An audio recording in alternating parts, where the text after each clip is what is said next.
Quiero que se fije bien en esta imagen. Guárdela en la memoria porque volveremos sobre ella. Se trata, en efecto, de un carro al galope encontrado en la zona de Tamashgert, al sur de Argelia. Una pintura como otras que iremos viendo, que guarda una estrecha relación con la historia que quiero contarle. Otra historia oficialmente imposible, que no será del agrado de los arqueólogos ortodoxos. Pero la verdad, como usted sabe muy bien, no es patrimonio de nadie. Sígame y juzgue por sí mismo.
Keops, Kefren, Micerinos, el símbolo de Egipto, la última de las 7 maravillas del mundo antiguo. Y sobresaliendo como una reina Keops, la Gran Pirámide. Una construcción incomprensible, un desafío a la razón, una obra que provoca vértigo. ¿Quién la levantó y, sobre todo, cómo? Keops reúne 3 millones de bloques de piedra caliza y granítica. Bloques que oscilan entre 2 y 40 toneladas de peso. Bloques tallados con tal precisión que no permiten el paso de una hoja de papel. Un monumento cuyo revestimiento original, hoy casi desaparecido, estaba formado por losas de caliza pulida de hasta 16 toneladas. Y a su lado, otro coloso, Kefren, casi 1.700.000 metros cúbicos de piedra. Bloques idénticos a los de Keops, con un revestimiento original de caliza pulida y granito rojo de Asuán. En su base cabrían 7 campos de fútbol. Por último, Micerinos, la más modesta pero igualmente soberbia y desconcertante. Su altura equivale a un edificio de 20 plantas. Hoy la tecnología tendría graves dificultades para alzar y depositar esos bloques de piedra.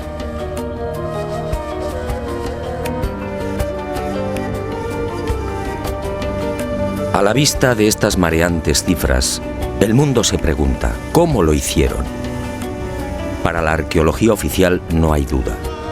Las pirámides de Giza fueron obra de los faraones y se levantaron hace 4.600 años. Los bloques fueron trasladados desde las vecinas canteras de Tura y Mohatan, a escasos kilómetros del Cairo, y encajados en los respectivos monumentos mediante el uso de gigantescas rampas.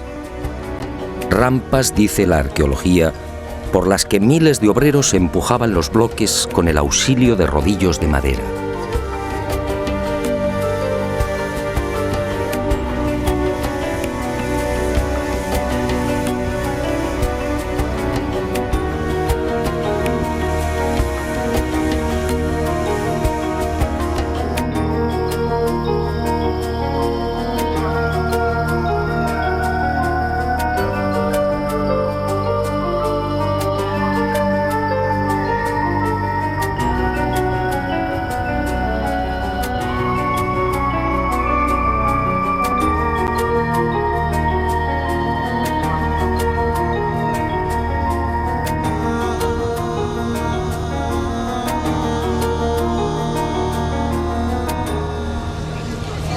Pero la célebre teoría de las rampas, divulgada en el siglo XX por el arqueólogo alemán Ludwig Borchardt, no termina de convencer a cuantos hemos tenido el privilegio de pisar la meseta de Giza y contemplar estos 3 millones de bloques. Y son 2 las razones que ponen en entredicho la versión oficial.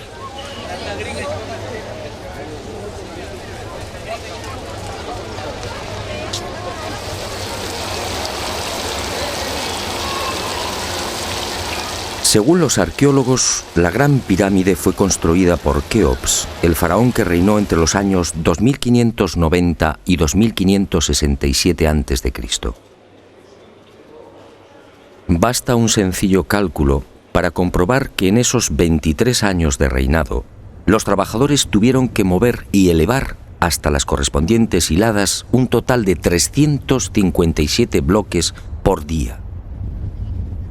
357 moles de piedra con pesos que oscilan entre 2.000 y 40.000 kilos. 357 gigantescos sillares en 12 horas. Es decir, un bloque cada 2 minutos. Por mucha mano de obra que pudiera reunir Keops, la empresa en cuestión resulta más que dudosa. Y no solo por el arduo problema de organización, sino sobre todo por las evidentes dificultades técnicas a la hora de izar y encajar estos monstruos de caliza, granito y mármol. Los arqueólogos más conservadores se defienden escudándose en lo escrito por Heródoto en el siglo V a.C. Según el padre de la historia, los bloques eran levantados de grada en grada con el concurso de una serie de máquinas formadas por maderos cortos. Esto, al parecer, fue lo que le contaron los sacerdotes durante su visita a Egipto. Pero la narración del escritor griego no constituye un punto de partida sólido y fiable. En el 450 a.C., cuando Heródoto recorre el Nilo, habían transcurrido 2000 años desde la supuesta construcción de la Gran Pirámide por Keops.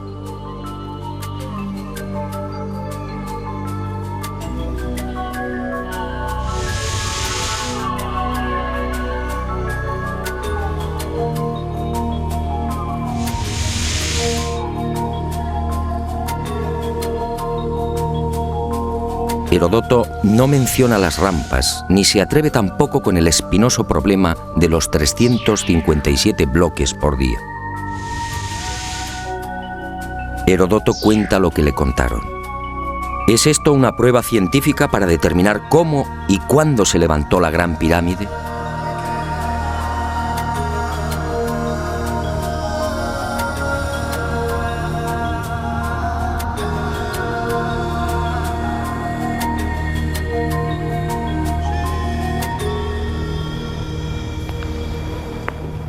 Pero existe una segunda razón de mayor calado que hace dudar de lo establecido por la arqueología.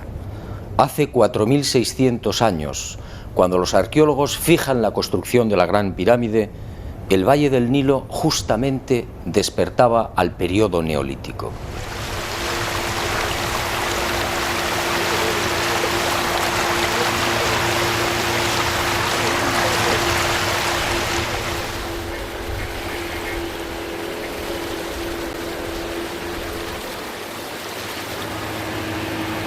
En otras palabras, tanto en el sur, en el Alto Egipto, como en las regiones del Fayum y del Delta Occidental, los habitantes malvivían en chozas de juncos y adobe.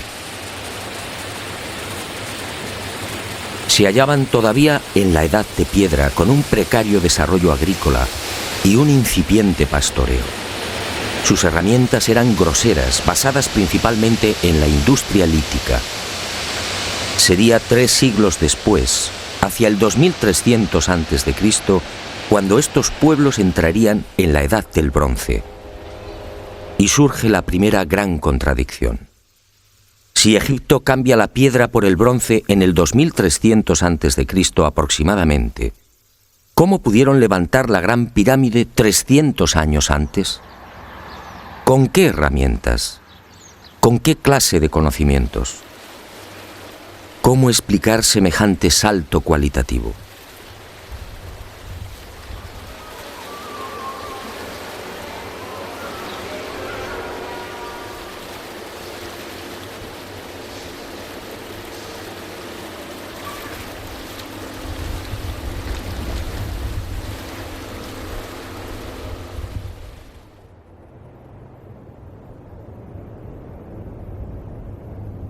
Nadie en su sano juicio y con un mínimo de información puede aceptar que esta maravilla arquitectónica fuera obra de unas gentes primitivas que ni siquiera conocían la escritura.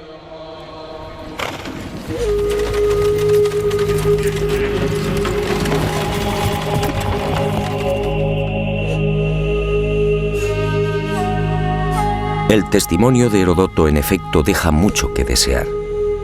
Hoy cualquier arquitecto o ingeniero comprende de inmediato las graves dificultades técnicas que debieron superar los constructores de la Gran Pirámide.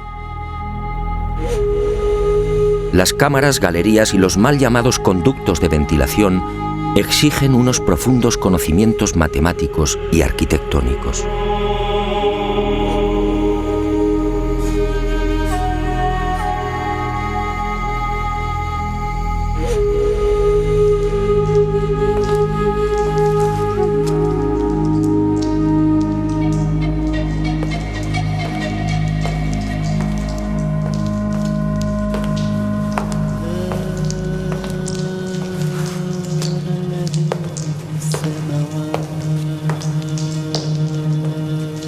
Basta echar un vistazo a las toscas herramientas con las que, según los arqueólogos, se construyeron las pirámides para comprender que algo falla en esta historia.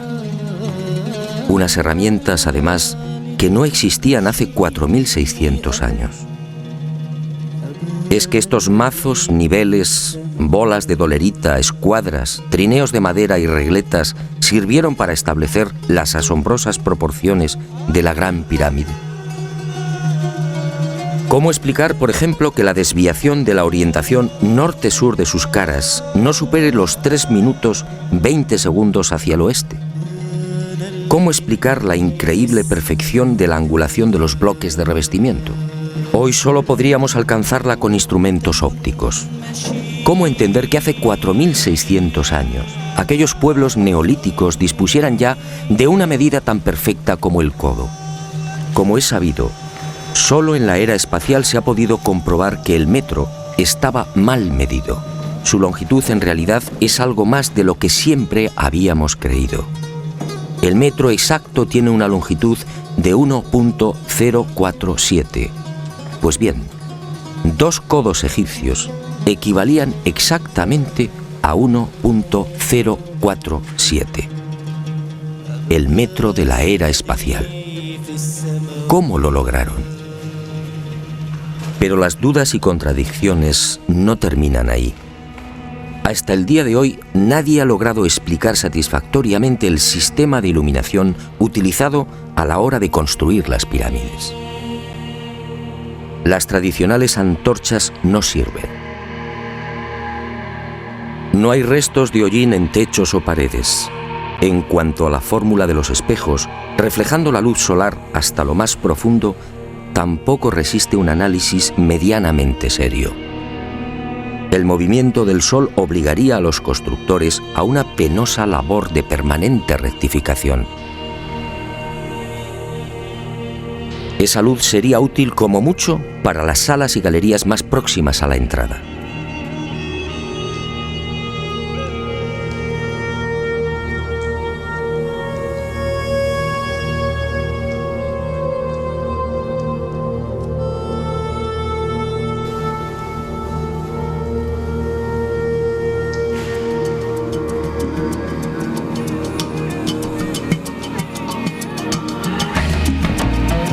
Las explicaciones de los arqueólogos tampoco convencen cuando alguien pregunta por el método utilizado para cortar los enormes bloques de granito.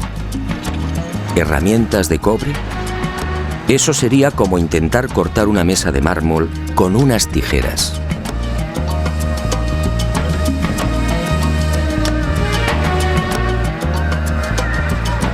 Y otro tanto sucede con el asombroso y enigmático pulido de los vasos de diorita y granito. ¿Qué clase de taladro utilizaban para que la cara interior ofrezca el mismo pulido que la exterior? ¿Cómo lo lograban si por las bocas de estos panzudos vasos no cabe siquiera la mano de un niño? Y otro detalle estremecedor.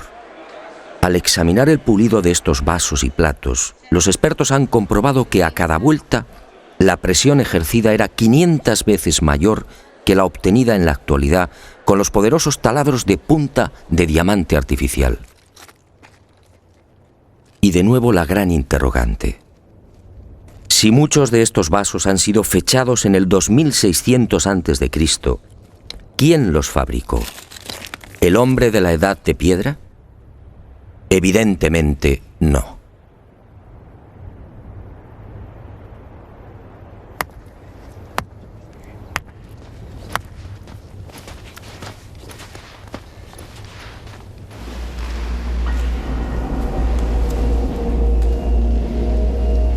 ¿Y quién fue capaz de un pulido como el que presenta el supuesto sarcófago de la pirámide de Keops? El acabado en el bloque de granito resulta imposible para un hombre del Neolítico. Mientras las esquinas aparecen absolutamente cuadradas, el índice de imperfección de la superficie del sarcófago no llega a 2/10 milésimas de pulgada. Es decir, la 10ª parte del espesor de un cabello humano. Esa perfección en el trabajo sobre la negra y dura diorita alcanza su máxima expresión en la estatua del citado faraón Kefren, hallada en el Templo del Valle, junto a la pirámide que lleva su nombre. El pulido de la misma es tal que solo cabe el silencio. Nadie sabe, nadie entiende cómo se logró semejante belleza hace 4500 años. ¿Y cómo explicar la técnica empleada para la ejecución de estas perforaciones? Son perfectamente visibles en muchos lugares del Egipto faraónico. Aquí, en la entrada real de la pirámide de Keops, tenemos una muestra. Para la arqueología no hay misterio. Estos orificios, dicen, se conseguían mediante la introducción en la piedra de un cilindro hueco que al girar cortaba el granito. Pero al examinar la espiral grabada en el interior, algo no concuerda con la versión oficial. La distancia entre línea y línea es de 2,5 milímetros. Nosotros en la actualidad, utilizando taladros con punta de diamante artificial, solo podemos alcanzar 0,05 milímetros por vuelta.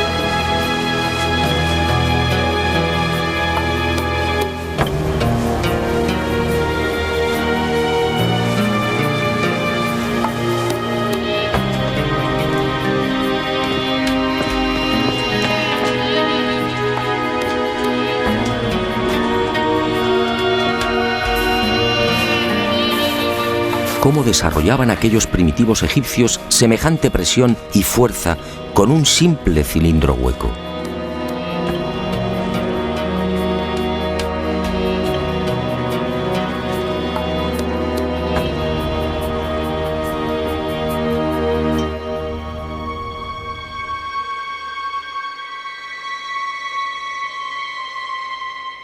Y aunque algo posterior en el tiempo, también lo descubierto en la tumba de Tutankamón nos deja con la boca abierta.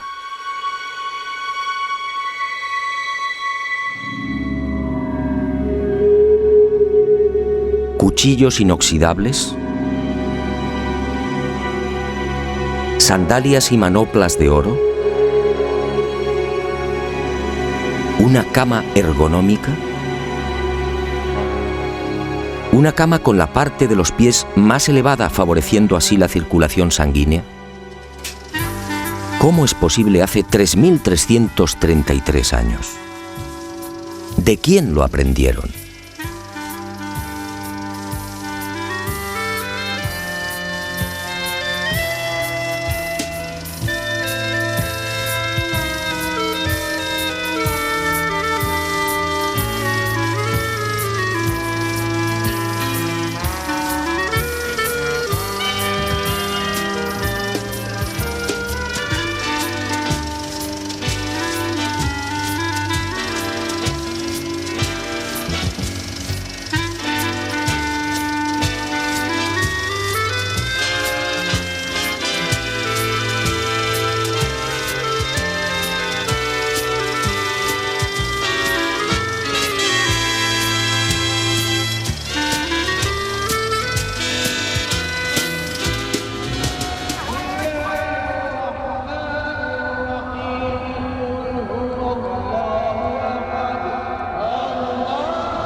Hoy, francamente, son muy pocos los que creen en la versión oficial. Hace 4.600 años, los pueblos que habitaban esta región no estaban en condiciones de imaginar siquiera este portento arquitectónico. Pero entonces, ¿quién levantó las pirámides?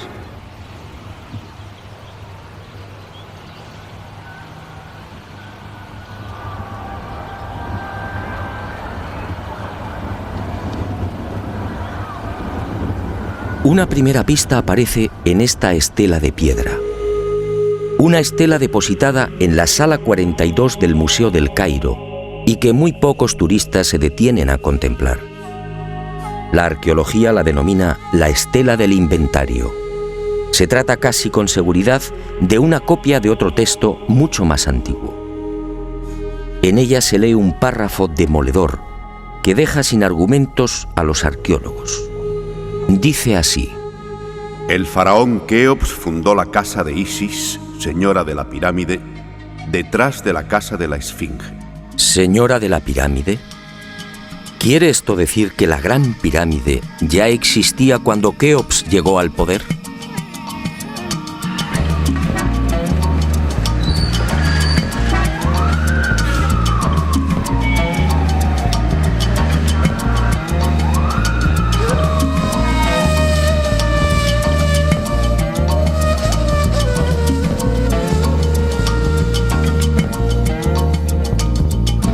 La segunda pista, mucho más espectacular, se encuentra a casi 3.000 kilómetros del Cairo.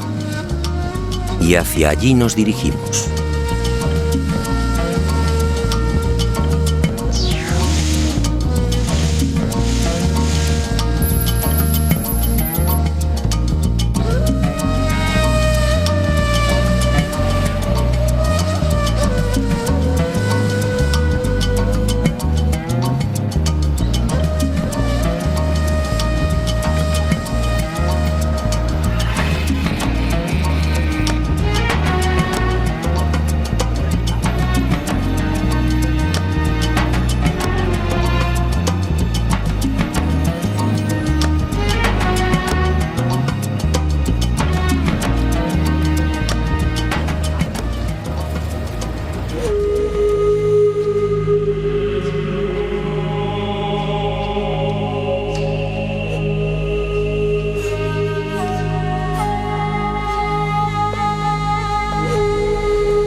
Este papiro, o lo que queda de él, recibe el nombre de Canon de Turín. Fue descubierto en 1822 por el viajero italiano Bernardino Drobetti en la antigua ciudad egipcia de Tebas. El propio Champollion lo tradujo, concediéndole una singular importancia. Pero la arqueología ha preferido ignorarlo. Y no es de extrañar a la vista de su contenido. Esta escritura hierática procede de la época del no menos célebre Ramsés II, entre los años 1290 y 1224 a.C. Para algunos, el faraón que persiguió a Moisés. En total, 160 fragmentos correspondientes a 11 hojas escritas hace 3200 años y en las que se lee una extraña lista de reyes. Una lista de reyes egipcios imposible para la ciencia. Imposible, sí, porque de aceptar lo manifestado en este documento arqueológico, la cronología faraónica se vendría abajo. ¿Y qué dice este papiro de 1,70 metros de longitud? Sencillamente que en un lejano pasado, Egipto fue gobernado por unos seres mitad hombres, mitad dioses, que recibían el nombre de Sen-Suhor, los compañeros de Horus. La lista de estos misteriosos reyes sitúa el primer gobierno en el Valle del Nilo, no durante el faraón Menes hace 5000 años, como afirma la arqueología, sino mucho más atrás en el tiempo, concretamente hace 11.000 años.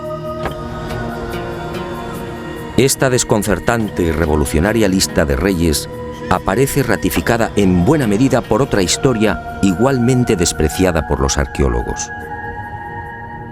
Me refiero a lo escrito por Manetón en el 240 a.C. Este sumo sacerdote recibió el encargo del faraón Ptolomeo II Filadelfo de escribir la historia de Egipto desde sus comienzos. Manetón tuvo acceso a la documentación depositada en el templo de On, en Heliópolis, y cumplió el trabajo. En los escasos fragmentos que se conservan de su obra, en especial en los recopilados por Eusebio, puede leerse algo insólito que, como decía, coincide en lo básico con lo relatado en el Canon de Turín. Según Manetón, antes de Menes, el primer faraón de la primera dinastía, Egipto fue gobernado por unos semidioses y también durante miles de años. El sumo sacerdote greco-egipcio no habla de los Sen-Suhor, pero la casualidad es más que sospechosa. ¿Quiénes eran los Sen-Suhor? ¿Por qué los califican de semidioses?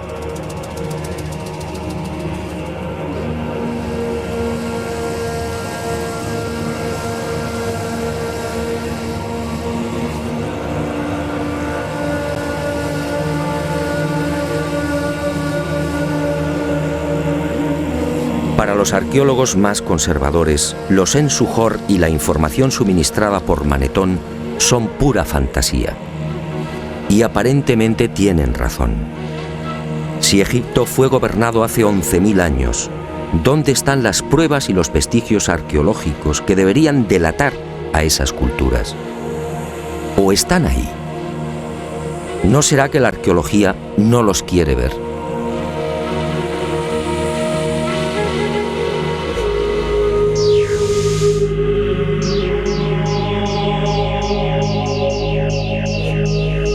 El presente descubrimiento se debe al investigador español Manuel Delgado. Él fue el primero en percatarse de lo que guarda el nuevo Museo Nubio. Todo un hallazgo que ofrecemos en primicia y que una vez más nos hace dudar de la cronología oficial. Este huevo de avestruz fue descubierto en la tumba 96 del cementerio 102 en Nubia por el arqueólogo inglés Cecil Malaby Firth. El hallazgo tuvo lugar en 1907, pero dada su naturaleza, fue silenciado. Alguien dibujó sobre él y lo depositó junto al cadáver. Evidentemente se trataba de un objeto muy querido por el difunto. En una de las superficies pueden apreciarse los dibujos de un avestruz y algunas plantas. En la opuesta, ¡oh sorpresa!, otra escena imposible: el curso del río Nilo y las siluetas de unas construcciones muy familiares: las 3 pirámides de la meseta de Giza. El hallazgo de este huevo de avestruz no tendría mayor importancia, de no ser por un pequeño gran detalle. Según los investigadores, los restos humanos de la citada tumba 96 se remontan a la cultura Nagada I, es decir, alrededor de 7.000 años. 7.000 años. Algo en efecto no cuadra. Si la arqueología afirma que las pirámides de Giza fueron levantadas hace 4.600 años, ¿cómo es que aparecen dibujadas en una sepultura de hace 7.000? Pero las pruebas que apuntan a un pasado mucho más remoto de lo que pretende la egiptología no terminan ahí. En 1991 volvió a encenderse la polémica. Esta vez el protagonista fue Abu el-Hol, el padre del terror, nombre dado por los naturales de la región a la mítica esfinge.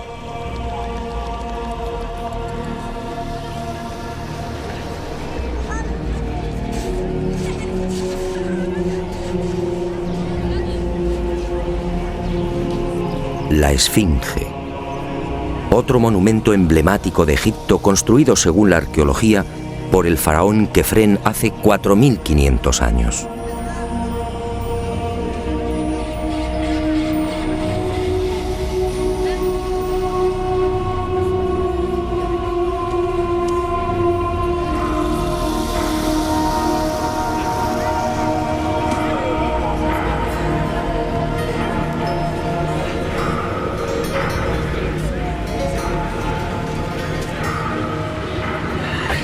Lo que hoy podemos contemplar tiene escasa relación con la estampa original. En el pasado se hallaba totalmente pintada. El cuerpo de león en rojo y el tocado de la cabeza en azul, con rayas horizontales en amarillo. Portaba una barba postiza y por delante de esa barba aparecía una estatua a tamaño natural. Durante la invasión de los mamelucos, la esfinge fue cañoneada y la nariz destrozada. 4.500 años. ¿Por qué la arqueología sitúa la construcción de la esfinge en esa época? En primer lugar, por el parecido del rostro con algunas de las estatuas de Kefren, y además por el hecho de hallarse muy próxima al templo funerario de dicho faraón. Aunque parezca increíble, eso es todo.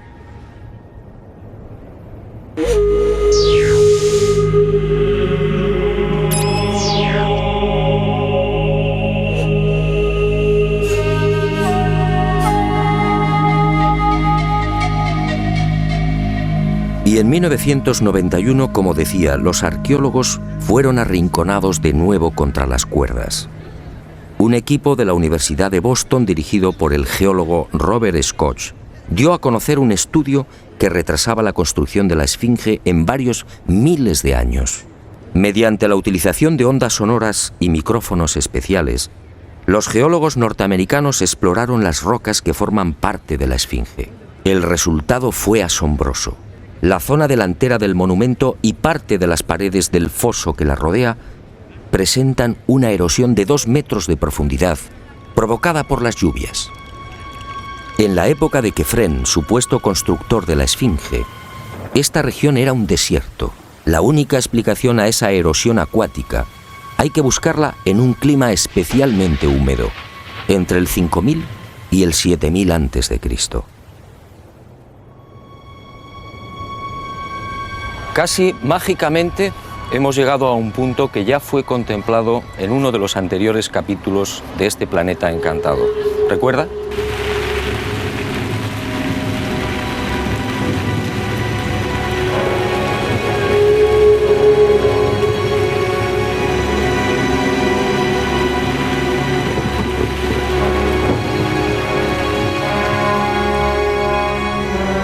Al hablar del Gran Jardín, pudimos comprobar cómo todo el norte de África, hace unos 12.000 años aproximadamente, se vio sometido a un dramático cambio climático. En otras palabras, la Universidad de Boston acertó.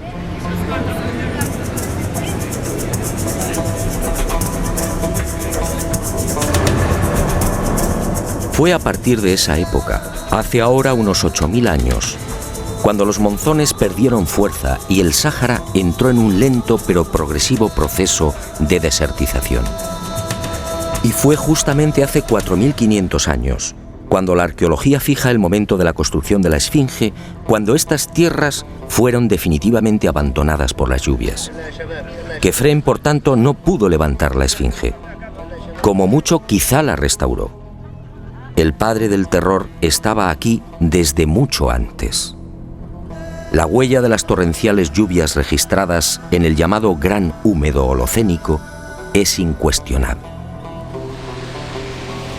Y algo similar vino a suceder con el investigador Robert Bauval.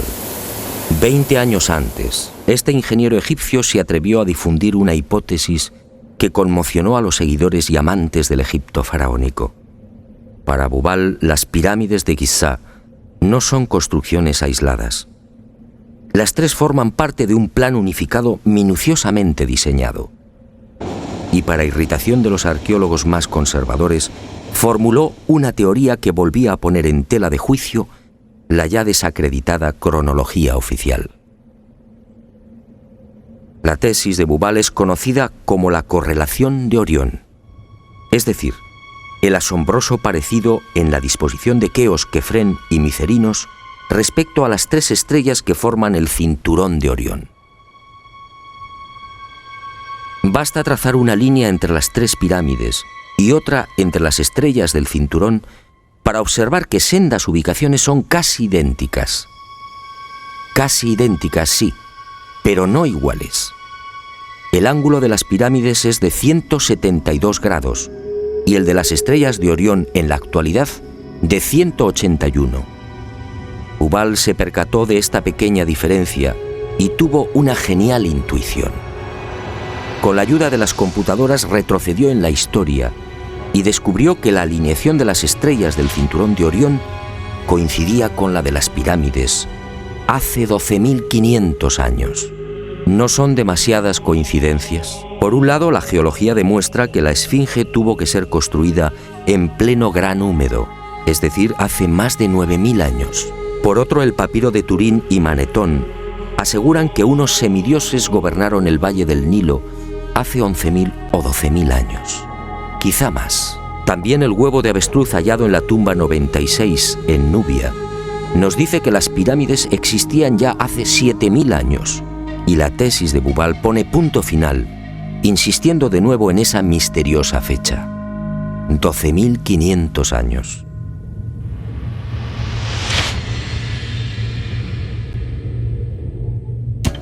Si tres indicios constituyen una prueba, ¿qué podemos pensar cuando al menos se contabilizan 5? 5 indicios, sí, de momento.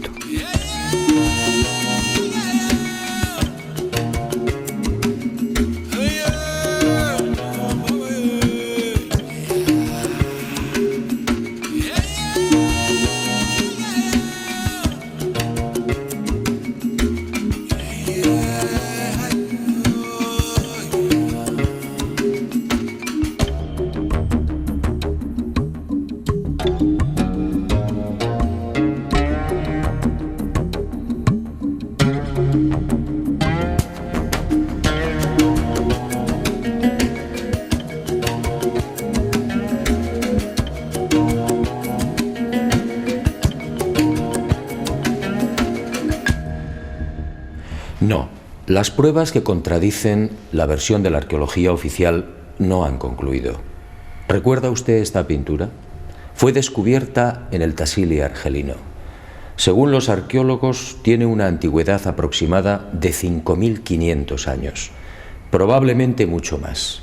Se trata, en mi opinión, de un carro egipcio. Pero ¿cómo es posible? ¿Un carro egipcio a 2.500 kilómetros del Nilo?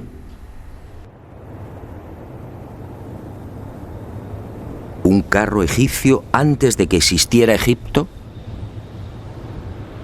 Si la arqueología dice que el primer faraón de la primera dinastía empezó a reinar 4.920 años antes del presente, ¿cómo explicamos esta pintura, datada mucho antes? No fue la única. En mis investigaciones por el Sáhara pude descubrir cientos de ellas. En 1982, una síntesis de los trabajos de Henry Lott sacaba a la luz un total de 600 carros pintados o grabados. A estos hay que sumar otros 400, distribuidos por Mauritania, Marruecos, Argelia, Libia, Mali y Níger. Más de 1000 carros pintados o grabados a 2000, 3000 y 5000 kilómetros del Nilo.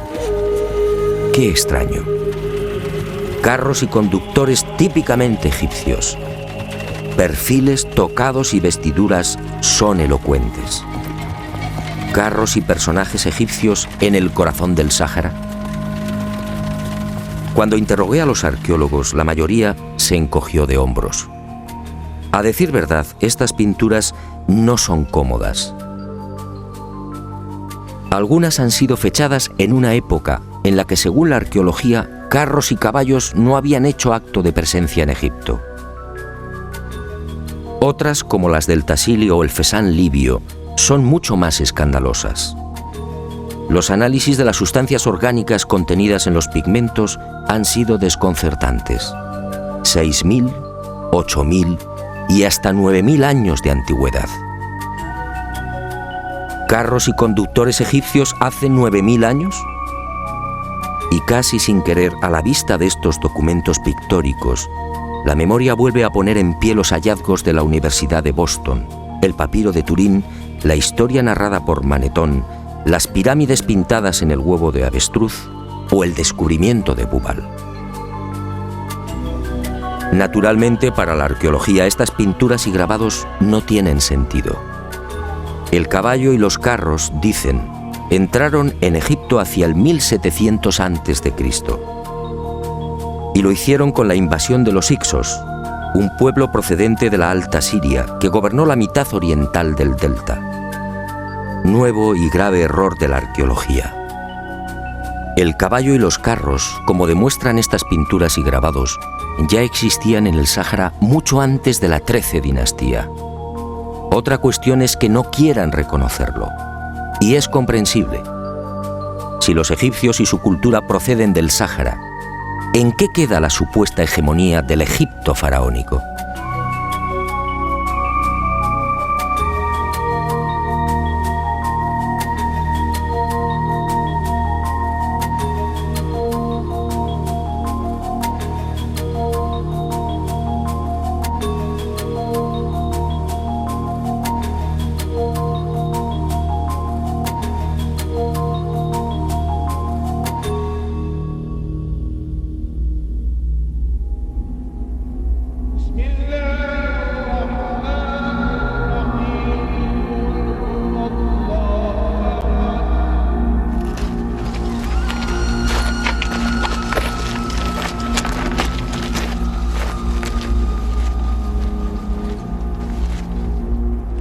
Pero las imposibles pinturas egipcias en el Sáhara, a 2500 kilómetros del Nilo, no se limitan a carros al galope. Otras, para desconcierto e irritación de la arqueología, presentan escenas muy diferentes. Ofrendas. Personajes adornados con el ureus, la serpiente sagrada sobre las cabezas. Barcas igualmente egipcias. Vestimentas similares a las que lucen faraones y sacerdotes. Individuos de perfil al más puro estilo egipcio. Pinturas todas ellas muy anteriores al Egipto faraónico.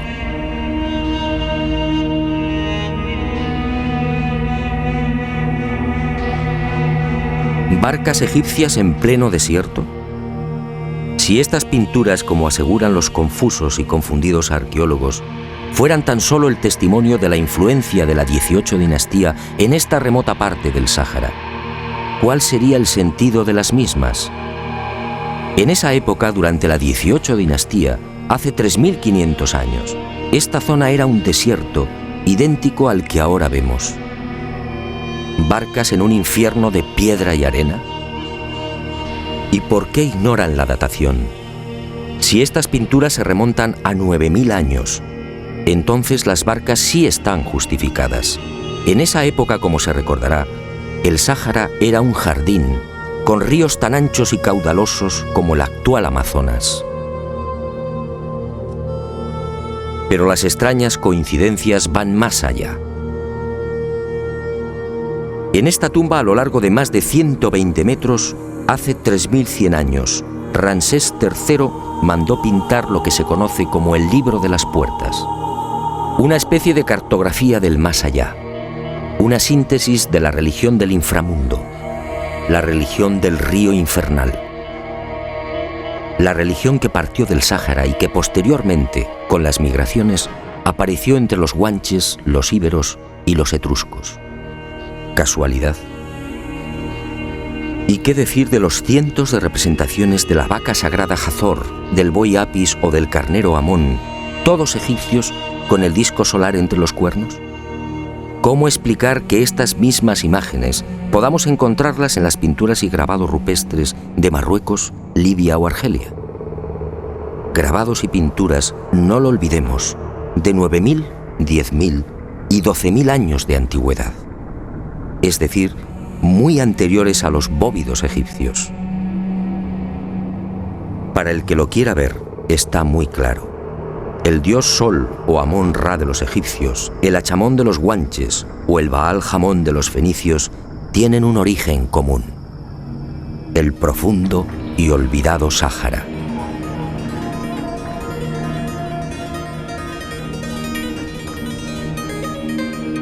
Puede que Heródoto y Diodoro de Sicilia tuvieran razón. Egipto, el Egipto faraónico, fue obra de los dioses. Ha llegado el momento de ser valiente. Para mí, hace 9.000 o 10.000 años, quizá más, alguien no humano descendió en el gran jardín, en el Sáhara Azul, y puso en marcha una gran cultura. Una civilización intuida en una lengua, una religión y unas costumbres comunes.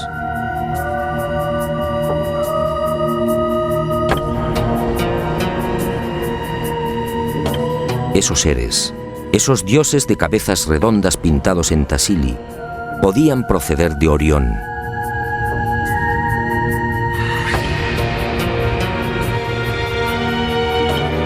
Y ellos o sus descendientes levantaron estas magníficas e imposibles construcciones.